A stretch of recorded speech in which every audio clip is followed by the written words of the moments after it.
Bonjour, aujourd'hui j'aimerais vous faire un petit rappel sur les diminutions. On va commencer sur un ouvrage en mailles serrées. Admettons qu'à ce stade-là, on veuille faire une diminution. En temps ordinaire, en mailles serrées, on va dans la boucle suivante, on ramène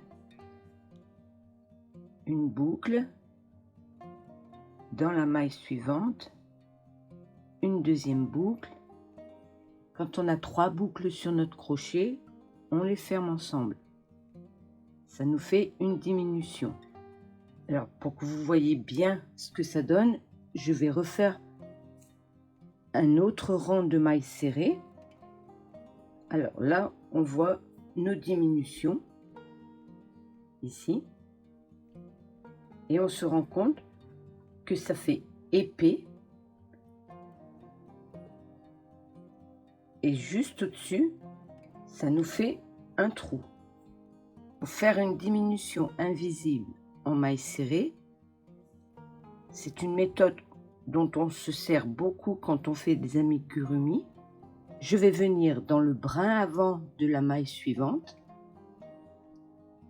sans ramener de fil, et je vais également dans le brin avant de la maille d'après, je ramène du fil que je passe à travers les 2 premières boucles. Et ensuite, j'ai 2 boucles sur mon crochet, je peux faire ma maille serrée. Et comme vous pouvez voir, cette fois-ci, c'est invisible et ça ne forme pas de trou au-dessus de la diminution. Donc, je passe sous le brin avant de la maille suivante et sous le brin avant de la 3e maille. À ce stade-là, j'ai 3 boucles sur mon crochet. Je prends du fil, je passe à travers les 2 premières boucles. Je reprends du fil et je fais ma maille serrée. Admettons que l'on fasse des demi-brides. Donc je vais faire un rang de demi-brides, je prends un jeté et je vais faire exactement de la même façon, à prendre dans le brin avant de la maille suivante et dans le brin avant de la 3e maille. Je prends du fil, je passe à travers les 2 premières qui m'ont servi pour faire la diminution. Et là, je me trouve avec 3 boucles sur mon crochet et je fais donc ma demi-bride comme d'habitude.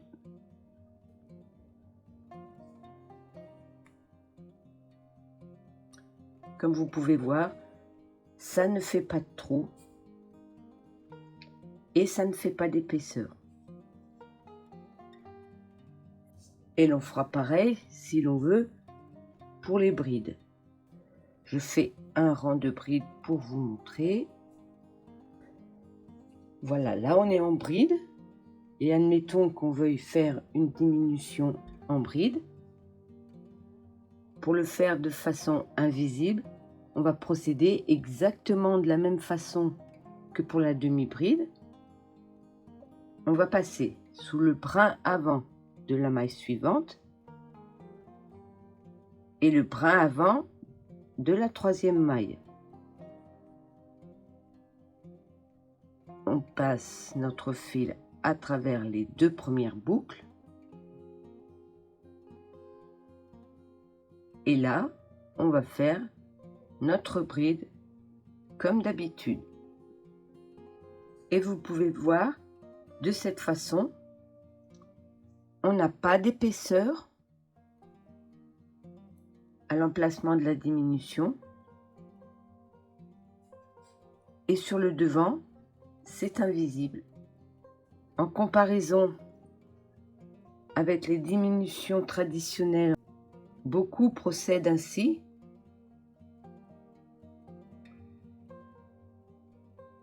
Ils vont dans la première maille, ils passent à travers les 2 premières boucles, ils reprennent du fil, ils vont dans la maille suivante, ils passent à travers les 2 premières boucles, puis 3 boucles sur le crochet, ils les ferment. Là, on voit bien la diminution puisque ça forme un petit paquet sur le rang. Donc vous avez compris, pour faire des diminutions invisibles, la petite astuce est simplement de prendre les 2 mailles que l'on veut diminuer en les prenant consécutivement sous le brin avant, sans faire de jeté.